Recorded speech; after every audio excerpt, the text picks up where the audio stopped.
कहानी की शुरुआत केसी नाम के एक आदमी से होती है जो जापान के एक डोजो में रहता था, जिसके हेडमास्टर का नाम टाकी था। केसी ने अपनी काबिलियत से टाकी और उसकी बेटी नामको का दिल जीत लिया था और वह अक्सर नामको के साथ ही प्रैक्टिस करता था, जिस वजह से वो दोनों एक दूसरे के काफी करीब आ गए थे। टाकी को भी इस बात को बहुत जल्द समझ गया था और इसीलिए उसने उन दोनों को सिर्फ मार्शल आर्ट्स पर ध्यान देने को कहा। एक रात टाकी ने अपने कमरे में रखे एक बक्से को खोला जिसमें कई साल पुराना प्राचीन बित्सो रखा हुआ था। बक्से यह एक खास सूट था जिसे पीढ़ी दर पीढ़ी मास्टर अपने सबसे काबिल स्टूडेंट को देता था। जापान में निंजा को 15वीं सदी से ही काफी ताकतवर योद्धा माना जाता था और समय समय पर उन्हें अलग अलग कामों के लिए चुना भी गया और निंजा अक्सर जहर को एक हथियार की तरह इस्तेमाल करते थे। टाकी जानता था कि उसके मरने के बाद उसके किसी न किसी स्टूडेंट को बिस्सू की रखवाली तो करनी थी, और वो कौन होगा इसका चुनाव टाकी को ही करना था। इसीलिए अगले दिन उसने अपने सभी स्टूडेंट्स को मिलने के लिए बुलाया, जहां उसने सबके सामने बताया कि मेरे हिसाब से केसी और माज़ुका डोजो के सबसे काबिल निंजा है और उन्हीं में से एक को बित्सो की जिम्मेदारी दी जाएगी। पर माज़ुका इस बात से बिल्कुल खुश नहीं था, क्योंकि वो खुद को केसी से ज्यादा काबिल और ताकतवर मानता था और साथ ही उसे केसी और नामको के बीच बढ़ती करीबी से भी बहुत ज्यादा जलन होती थी। वहीं दूसरी ओर केसी अपने माता पिता के गुजर जाने के बाद बचपन से ही डोजो में रह रहा था और उसने अपनी मेहनत से खुद को सबसे ज्यादा ताकतवर बनाया था। उस दिन के बाद से ही केसी और मासा दोनों अपनी अपनी तैयारी में लग गए, लेकिन केसी हर रोज देर रात तक मेहनत करता, जिसे देखकर सभी लोग हैरान थे। लड़ाई से एक रात पहले माज़ुका ने केसी को उसके बीते हुए कल के बारे में याद दिलाकर नीचा दिखाने की कोशिश की, लेकिन तभी टाकी भी वहां पहुंच गया और उसने माज़ुका को उसकी इस गलती के लिए काफी डांट लगाई। अगली सुबह सभी स्टूडेंट्स के सामने टाकी ने केसी और माज़ुका के बीच होने वाले मुकाबले का ऐलान किया और इस मुकाबले को जीतने वाला ही डोजो और बसु का अगला वारिस होगा। मैच शुरू होते ही माज़ुका ने अपने दिल में भरी हुई नफरत की वजह से केसी पर जोरदार हमला करना शुरू कर दिया और जैसे ही टाकी को उसकी इस नीयत के बारे में पता चला तो उसने माज़ुका को वहीं रुकने को कहा, पर वो रुकने के लिए बिल्कुल तैयार नहीं था और उसने अपने एक हमले से तो लगभग केसी को जान से ही मार दिया था। पर केसी ने अपने बचाव में उसके हमले को रोककर अपनी तलवार से माज़ुका के चेहरे पर हमला कर दिया, जिसके बाद वहां मौजूद सभी स्टूडेंट्स ने बीच में आकर माज़ुका को पकड़ लिया।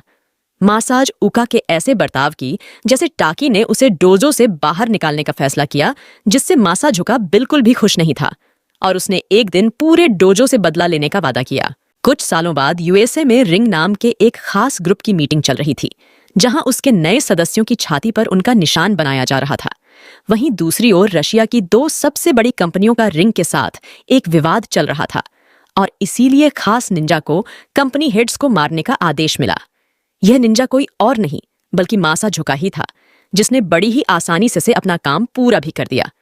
कुछ दिनों बाद डोजो में टाकी ने सभी लोगों को इकट्ठा किया, क्योंकि वो अब अपने कंधों से बसु की जिम्मेदारी हटाना चाहता था और उसके मुताबिक बीसू को अब उसके अगले वारिस के हवाले करने का समय आ गया था। पर तभी माज़ुका भी वहां पहुंच गया और वह चाहता था कि टाकी उसे ही बीसू दे, पर टाकी ने ऐसा करने से साफ मना कर दिया। उसने माज़ुका को फौरन वहां से जाने का हुक्म दिया। माज़ुका ने उसे दोबारा याद दिलाया कि अभी तो जा रहा हूं, लेकिन बदला जरूर लूंगा। उसकी बात सुनकर टाकी समझ गया कि जल्द ही उनके ऊपर हमला होने वाला है और इसीलिए उसने बसु को संभालने की जिम्मेदारी केसी को दी, क्योंकि उसके मुताबिक सिर्फ केसी ही नामको और बिसु का ध्यान रख सकता था। जिसके बाद केसी और नामको बसु को लेकर न्यूयॉर्क पहुंच गए, जहां उन्होंने टाकी के एक पुराने दोस्त प्रोफेसर गैरिसन की मदद से बसु को एक यूनिवर्सिटी में छुपा दिया। वहीं दूसरी ओर माज़ुका अपने हमले की तैयारी कर रहा था, पर टाकी को पहले से ही उसकी नीयत के बारे में जानता था और इसीलिए वह पूरी तैयारी के साथ साथ माज़ुका का इंतजार कर रहा था। वहीं दूसरी ओर केसी अमेरिका में बेफिक्र होकर गैरिसन को अपने बचपन की कहानियां सुना रहा था। उसी शाम माज़ुका ने डोजो पर हमला कर दिया और देखते ही देखते उसने सभी स्टूडेंट्स को मार गिराया, जिसके बाद वह अपने मास्टर टाकी के पास पहुंचा। उसे बीयू के न्यूयॉर्क में होने की खबर नहीं थी, इसीलिए वह टाकी को खत्म करके बसु को अपने साथ ले जाना चाहता था। पर थोड़ी देर बाद ही वह समझ गया कि वह इतना ताकतवर नहीं है कि टाकी डोजो को हरा सके।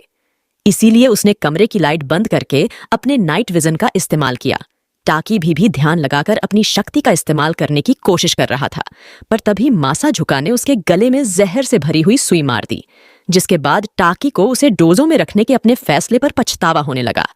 पर मासाझुका को अब इस बात से कोई फर्क नहीं पड़ता था और उसने एक ही बारी में टाकी औरों को खत्म कर दिया। उसी वक्त नामको भी अपने पिता को फोन कर रही थी, जिसकी घंटी मासाझुका को सुनाई दी, और जब उसने फोन पर गैरिसन का नाम देखा तो वह तुरंत ही समझ गया कि बीसू को न्यूयॉर्क में छुपाया गया है, और उसने तुरंत ही अपने ग्रुप रिंग में फोन करके गैरिसन के बारे में पता लगाने को कहा।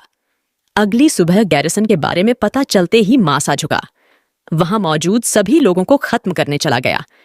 इस हमले में गैरिसन और उसका पूरा परिवार मारा गया, पर केसी और नामको फिर भी किसी तरह वहां से बचकर भाग निकले। थोड़ी देर बाद टीवी देखने पर उन्हें पता चला कि गैरिसन और उसके पूरे परिवार के कत्ल का इल्जाम उन्हीं दोनों पर लगा दिया गया था, जिस वजह से अब पुलिस उन्हें चारों तरफ ढूंढ रही थी। नामको फिर भी पुलिस से मदद लेना चाहती थी, पर केसी जानता था कि पुलिस उनकी बात सुने बिना उन्हें जेल में डाल देगी, जिसका फायदा उठाकर मासाझुका आराम से बसु को चोरी कर सकता है, और इसीलिए उन्हें सबसे पहले बसु को किसी महफूज जगह पर छुपाना होगा। अगली सुबह जब केसी की आंख खुली तो उसे नामको कहीं दिखाई नहीं दी, जिस वजह से वह काफी घबरा गया और तुरंत ही मार्केट की तरफ भागा, जहां नामको तो उसे मिल गई। पर उस कैफे के मालिक ने अखबार में उन दोनों की तस्वीर देख ली थी, जिस वजह से वो उन्हें शक की नजर से देख रहा था। पर तभी रिंग के 2 आदमियों ने उनके ऊपर हमला कर दिया, लेकिन केसी ने उन दोनों को आसानी से हरा दिया। पर जल्द ही कुछ और लोग उनका पीछा करने लगे, जिनसे बचने के लिए वो दोनों एक ट्रेन पर चढ़ गए। पर वो आदमी इतनी जल्दी हार मानने वाले नहीं थे, और उन्होंने पूरी ट्रेन में उन दोनों को ढूंढना शुरू कर दिया। जल्द ही उन्हें केसी और नामको मिल भी गए, और ट्रेन के अंदर ही लड़ाई शुरू हो गई। लेकिन उन दोनों ने भी इतने साल डोजो में झक नहीं मारी थी। वो दोनों कमाल के योद्धा थे, जिन्होंने रिंग के सभी आदमियों को हरा दिया। पर जैसे ही वह दोनों अपनी जान बचाकर ट्रेन से उतरे, तभी पुलिस ने उन्हें चारों तरफ से घेर लिया, जिसके बाद वह उन दोनों को अरेस्ट करके पुलिस स्टेशन ले गए। पूछताछ के दौरान पुलिस को उनकी मासाझुका वाली बात पर भरोसा ही नहीं हो रहा था। उधर मासाझुका ने रिंग के ऑफिस में पहुंचकर केसी और बीसू के बारे में पूछा, जिस पर उसे जवाब मिला कि उनके पास बीसू का कोई सुराग नहीं है, और वहीं दूसरी तरफ केसी भी अब पुलिस की हिरासत में है। यह सुनकर मासाझुका को बहुत ज्यादा गुस्सा आया, और उसने अपने एक आदमी को सबके सामने मार डाला, और साथ ही उसने उन सबको जान से मारने की धमकी देते हुए जल्द से जल्द बीसू को ढूंढने को कहा। उसी रात मासाझुका नामको का वकील बनकर पुलिस स्टेशन गया, जहां अंदर जाते ही उसने पुलिस स्टेशन की बिजली काट दी, और अंधेरा होते ही उसने एक एक करके पुलिस ऑफिसर्स को मारना शुरू कर दिया। उधर एक पुलिस ऑफिसर केसी को कमरे में ही बंद करके बिजली के बारे में पता करने चला गया। दूसरी तरफ 2 पुलिस ऑफिसर्स नामको को लेकर बाहर आए, पर मासाज ने उन्हें भी मारकर नामको को अपना कैदी बना लिया। केसी भी किसी तरह से अपना हाथ खोलकर कमरे से बाहर निकला, लेकिन फिर उसकी नजर वहां पड़ी हुई लाशों पर गई, और उसी वक्त उसके सामने वह पुलिस ऑफिसर भी आ गया। इधर केसी वहां से भागने की कोशिश में लगा ही हुआ था कि तभी मासाझुका ने उस पर हमला कर दिया। पर केसी ने किसी तरह उस पुलिस ऑफिसर की जान बचा ली, जिसके बाद मासाझुका नामको को लेकर वहां से भाग गया। अब वो पुलिस ऑफिसर समझ गया था कि केसी बिल्कुल निर्दोष है, इसीलिए उसने केसी को जाने की इजाजत दे दी। मासाझुका ने नामी को कोई कंजा जगह पर रखा हुआ था, जहां उसने उसे टकटोक कत्ल के बारे में बताया। उधर केसी को एक हमलावर से रिंग के बारे में पता चला, जिसके बाद वो तुरंत ही रिंग के ऑफिस में पहुंच गया, जहां कुछ आदमियों के मरने के बाद उसने रिंग के मालिक मिस्टर कॉल को कैदी बना लिया, और फिर उसने कॉल के ही फोन से मासाज उका को फोन करके एक समझौता किया, जिसके मुताबिक मासाज उका बसु के बदले में नामको को वापस करने वाला था। इसके बाद केसी तुरंत ही यूनिवर्सिटी गया, जहां उसने बित्सो की पूजा करने के बाद अपनी जिंदगी में पहली बार खुश हुआ। उधर मिस्टर कॉल ने अपने आदमियों को केसी और मासाझुका को जान से मारने का आदेश दिया। थोड़ी देर बाद मासाझुका नामको को लेकर केसी की बताई हुई लोकेशन पर पहुंच गया, जहां पहुंचते ही केसी ने बीसू के डब्बे को नीचे लाते हुए उसे नामको को आजाद करने को कहा। लेकिन असल में वो डब्बा बिल्कुल खाली था, जिसे देखते ही मासाझुका गुस्से से भर गया, और तभी उसके सामने केसी आया जिसने बीसू पहना हुआ था। पर उनकी लड़ाई शुरू होने से पहले ही रिंग के आदमियों ने उन पर हमला कर दिया, जिसके बाद उन तीनों ने एक साथ मिलकर रिंग के आदमियों का मुकाबला किया। नामको बीसू में मौजूद एक खास तीर कमान का इस्तेमाल कर रही थी और तीनों ने एक साथ मिलकर बड़ी ही आसानी से रिंग के सभी आदमियों को खत्म कर दिया, जिसके बाद मासाझुका और केसी आपस में लड़ने लग गए। पर इसी बीच मासाझुका ने एक पाइप से नामको को वहीं जहर वाली सुई मारी, जिसका इस्तेमाल उसने टाकीडो को मारने के लिए किया था, और इस जहर का एंटीडोट भी उसी के पास था, और उसने जानबूझकर केसी की आंखों के सामने वो एंटीडोट जमीन पर गिरा दिया। इसके बाद मासाझुका ने खुद को गायब करने की खास निंजा टेक्निक का इस्तेमाल करते हुए केसी पर हमला करने की कोशिश की, पर केसी ने जवाब में टाकी की ही निंजा टेक्निक का इस्तेमाल करते हुए मासाझुका को एक गहरा घाव दे दिया। इसके बाद वो तुरंत ही नामको के पास पहुंचा, जो अब तक बेहोश हो चुकी थी, और तभी उसे याद आया कि एक बार टाकी ने उसे बताया था कि बित्सो की तलवार मारने और बचाने दोनों के काम आती है। उसने तुरंत ही अपनी तलवार के हैंडल से एंटीडोट निकाला और नामको को पिला दिया, जिसे पीते ही वो वापस होश में आ गई। वहां से जाने से पहले केसी ने मासाझुका को भी खत्म कर दिया।